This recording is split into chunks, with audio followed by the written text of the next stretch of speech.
right, I'm Chris Avina with American Outdoor News, and today we're here with former Olympian Lanny Barnes. Lanny, thank you so much for coming on. Chris, it's so exciting to talk to you today. I'm really excited to be on your show. Thank you. Well, I mean, you have some career here and so much behind it, and what you're doing today, there's so much to talk about. Now, I've had you're a really fun adventure over the last 42 years now, so really enjoying every moment. now biathlons aren't,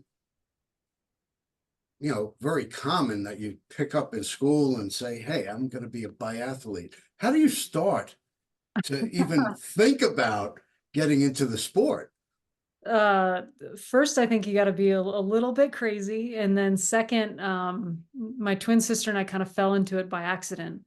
We were looking for ways of staying in shape for soccer, and hunting was probably our biggest passion. And we ran into a guy that told us about biathlon, and we're like, well, that's as close to hunting on skis as you can get in the Olympics. So let's give it a shot. And we tried it out and absolutely fell in love with it. Wow. How'd you get into hunting? Who actually brought you into hunting? Is it a family tradition or? It was, yeah. My poor daddy had three girls, my older sister, and my twin sister and I. And so he didn't have a choice. He had to pass it down to us. And all three of us pretty much fell in love with it at an early age. How do you train? How do you train to you ski, you shoot? I mean, that's a unique training program you must have been through. Absolutely, yeah. The training was probably the most grueling part of the doing biathlon. We had 2 weeks off a year, and it was a full-time job for us. A typical day was we'd get up around 4 to 5 and go for a quick 30-minute jog, stretch, eat breakfast, go out for a main workout of the day, which was anywhere from 2 to 4 hours of physical activity, which involved biking, running, skiing, weightlifting, sometimes combined with shooting, sometimes not. Lunch, quick nap, another 2 to 4 hour workout, video sessions in the afternoon, plus shooting, training, and then bed and go to bed and start it all over Do the it next. all over again. Yeah. I would imagine you have a tremendous leg workout for that type of competition. Absolutely, yeah, and you actually develop a really incredible upper body as well with the pulling that you do in Nordic skiing. You use a lot of upper body strength as well. So it was kind of a all around fitness that we had to achieve in that sport. So it was a lot of work. I mean, you're not a big woman. I mean, No, yeah. so did that work to your advantage, being that you had less weight to pull as you? Yes and no. I mean, in any endurance sport, the more weight your body has to physically carry, the more oxygen it has to supply for the muscles and so on and so forth. So being small and agile can make a difference, but you know, carrying that gun around, even though it was only about 8 to 9 pounds, it still added up over the miles and miles that we had to ski. Now, through all the training and the grueling workouts, I mean, you competed in 2 Olympics, right? Three, yeah. 3 Olympics. Damn. What kind of experience is that representing your country? I think it's the greatest experience you can ever have. Being able to put on the U.S. uniform and especially walk out behind the flag at the opening ceremonies. There's no greater honor in my opinion. And I was very fortunate to get a third Olympics because going into the last Olympics, my twin sister and I were heavy favorites to make the team, and there were five women for four spots, and I ended up getting sick and wasn't able to complete the trials. And so my twin sister had the best races of her career, and then she turned around and gave her spot to me so that I could go to the third and final Olympics. Wow, that's family. That's a tight Definitely. bond. Yeah, yeah, a bond that not many people understand, but twins definitely do. Yeah, well, I don't have a twin, but I have brothers, so I Yeah. kind of understand, but I don't. Yeah, yeah. She essentially gave up her dreams so that I could realize mine. Pretty amazing. Now I'm going to go off the rails a little bit on this. representing your country and all, and what an honor it must have been. How does it make you feel when you see today's athletes kneeling or protesting or but still representing our country? Right. Yeah. It's a challenge. I think that, for someone who has seen, so many things around the world and experienced so many things. I mean, we are so fortunate to live in this country. Um, I usually say the people that are doing those types of things and disrespecting our country and our flag haven't been able to truly appreciate the amazing things that we have here. I mean, I've seen things firsthand in Russia and some of the Eastern Bloc countries where, you know, you would they would do anything to be able to have the same freedoms that we do. And there's a lot of people that take those for granted. And yes, it's their right to protest and do whatever they want, but I think it's one of those things you have to realize how many people fought and died so that we could have those freedoms. And this country is something that we should cherish and represent to the best of our abilities. I mean, for me as an American, I take it as a slap in the face, but you as a competitor who've actually represented our country, it must hit home. Yeah, absolutely. It's one of those things. It's such an honor to represent your country, and I think you don't represent yourself when you're out there. You represent all Americans, and sometimes you have to put your political differences and beliefs aside and say, I'm here for my country, and my country is the greatest country in the world, and I'm represent that flag and everybody here, and not focus on your own selfish intentions. What was your most your greatest memory as an Olympian? I would say, probably walking out behind the flag at the opening ceremonies. When you walk into the stadium, it didn't matter which one it was. It just gives you chills, being in the U.S. uniform and behind the flag, and the whole stadium erupts into chants of USA. And I think it's just one of those moments that I'll never forget. It gives me goosebumps just thinking about it. Well, you had an opportunity that probably a 0.5% of our U.S. population would dream about, and it must have been a tremendous honor. And me as an American, I'm proud of you. Well, thank you. Now, let's take a step back to hunting. Where did you grow up? What did what was your hunting season rolled around? What'd you go for? Yeah, so I'm a little bit biased, but I grew up in the greatest place in the world in Durango, Colorado, and I was very fortunate enough to grow up hunting deer, turkeys, elk, bear, grouse, a bunch of small game, fishing, all sorts of things, and being able to run around the mountains and pursue game and do in a way that you could be out there hunting all day or all week and not see another soul. So it was a pretty incredible experience. Hunting with family and friends, that's a big part of to me anyway. That's a big part of hunting, coming back to camp and sharing stories and swapping lies. Absolutely, that's part of it. What what's your what's your greatest memory as far as taking a trophy in out in the woods? Oh man, it's hard to pin down just one. There's so many amazing stories that I've had. I probably have more hunting stories that I cherish than I do competing. And I've competed my whole life, and I think it's because hunting is one of my biggest passions, and I love it more than anything. But I would say, um, some of the hunting stories, like one, for example, my twin sister, we tend to not do things easy on ourselves. So we started hiking at 3 in the morning and got way back up into the mountains, and I was a little bit off in my calculation. She made it right out to the where the elk were, right as it was getting light, and she shot a nice bull.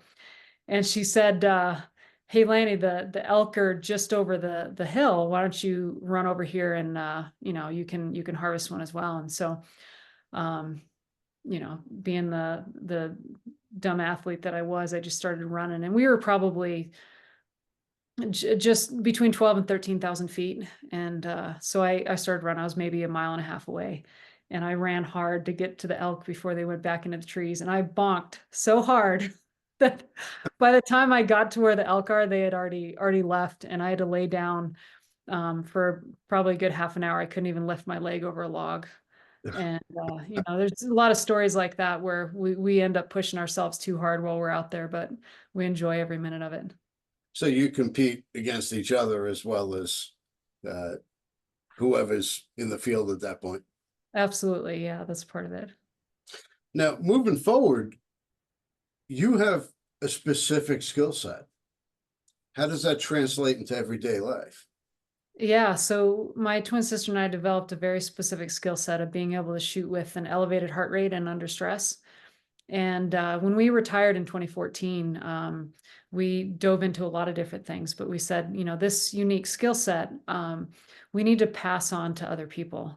And we said, okay, well, what groups of people could use this skill set and it could really help them in their everyday lives? And some of the big ones were military and law enforcement. Because they had to deal with those types of things. Obviously, a different level of um, Pressure. pressure and excite or adrenaline and things like that, but still the same concepts and things like that. And then civilians, whether it's hunting or competition shooting and things like that. So we just dove right into passing those that skill set and knowledge to as many people as we could. So now, so you basically set up a consulting where you would consult with military and law enforcement and train them? Yeah, we train them. We trained all around the country, different law Wow, enforcement and military groups, and then civilians as well. that's pretty exciting.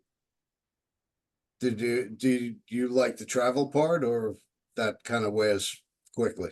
We spent during our Olympic career, which was a little over 15 years, we spent at least 8 months out of the year in Europe, and we're usually in a different country every week. So we kind of got used to the travel. So when we retired and only had to travel around the US, it was actually it relieved a little bit of the travel on us, so it wasn't that bad. How'd you like Europe?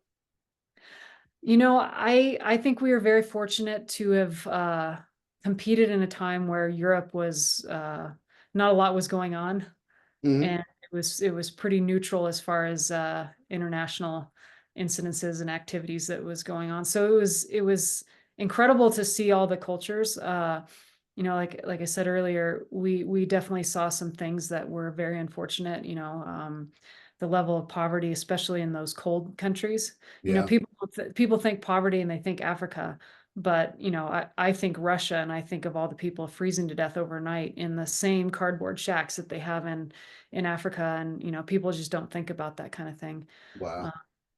but yeah, we were lucky enough to travel all over Europe and Asia and Scandinavia and Russia, at a time when it wasn't quite so bad as it is now. What was your favorite cultural experience? Well, favorite I would say is Italy, just because the northern Italy, the mountains, the people there were amazing too, and the food was incredible. But I would say the cultural experiences that were my favorite were the ones that were so incredibly different from ours. Like we spent a lot of time in Russia, and I don't really need to go back there, but experiencing the culture that they have there and knowing, that they don't really like us that well. It was good to see as an American to be able to appreciate even more what we have here. I think more people should experience that and be a little bit of an eye opener for them. Absolutely. So now, how'd you team up with Prairie Fire?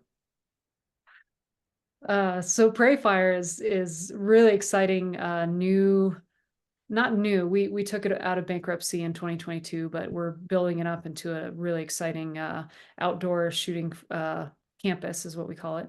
Um, the gentleman that bought it, I had been shooting for the handgun company that he owns, Staccato, Hmm. since 2014. So I had been shooting for that company 2014, and then he bought it, I think, uh, a couple years afterwards, and then they eventually changed it from STI into Staccato.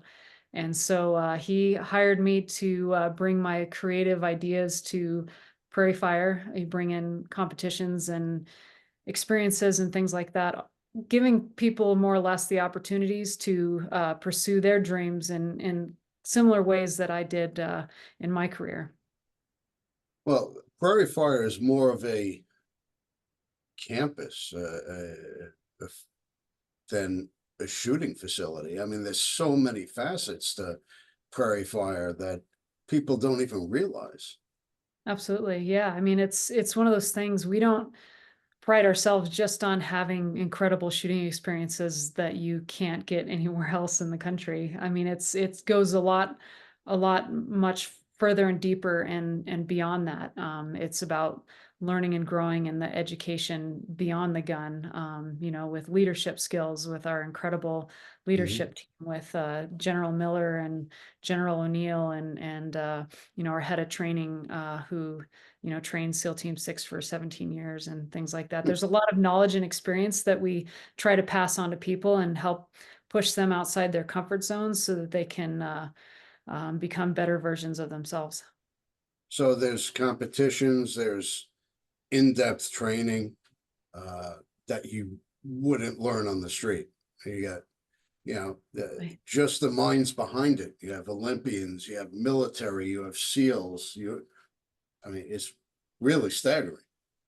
Yeah, I mean, the biggest thing is we want people to, like I said, step outside their comfort zone and challenge themselves to become better versions of themselves. And whether it's competitions or training classes, or we have executive offsites, or we have the Nevada's largest ropes course where people can overcome their fears, and there's a lot of different things that we put into it besides just the training and the shooting. It goes beyond that with psychology and learning how to, you know, take the things that you've learned in your past by overcoming fears and apply them to the things that you're doing on campus to overcome your fears with, handling firearms and say in our ladies classes or anything like that. I mean, there's a lot of unique offerings that we have at Prairie Fire. Would, as say somebody just walking into your facility, it is pretty overwhelming. It's gigantic. Yeah, it's one of those things we want it to be a destination, regardless of whether you're into shotguns, rifles, handguns, even not if you're not into firearms, you're just into the outdoors. We want this to be a destination where you can um, leave having gained some knowledge and experience that we've passed on to you and all the people that you're with. Uh, it's something where we want, if you like hunting, if you like competition, if you just want to have fun with friends, if you want to conceal carry, whatever uh, direction or path you want to go down, we want to offer something and be able to cater to any group that wants to come out and enjoy Prairie Fire. So what do you want somebody to take away from uh, the experience of Prairie Fire? Like I said earlier, just become a better version of themselves and pass on, like Prairie Fire. A lot of people don't know where the name came from. And it comes from a quote from Ronald Reagan where he talks about hope being spread across the country like a prairie fire. Uh-huh. And what we want to do at Prairie Fire is offer great experiences and empower people to be better and have them spread that across the country and make everything that they do in their lives and everyone around them enrich their lives with more positive influence, more confident being more confident in themselves, and just coming together as a country. So what's next for Lanny Barnes? I think the next thing is, I'm going to continue competitive shooting and try to tackle some more world championship titles. But the most important thing for me is offering people the opportunities that I've had, to pursue their dreams, and whatever they may be, whether it's just learning how to shoot for the first time or becoming a world champion. I want to help them do that at Prairie Fire. That's awesome. Yeah, well, we definitely appreciate your time. And where can we find you? You can find Prairie Fire at prairiefire.com, and you can also on social media, Prairie Fire Nevada, and you can check me out at Lanny Oakley on all the social media platforms. Thanks so much. I appreciate you coming on. Thanks again. Yeah, thanks, Chris.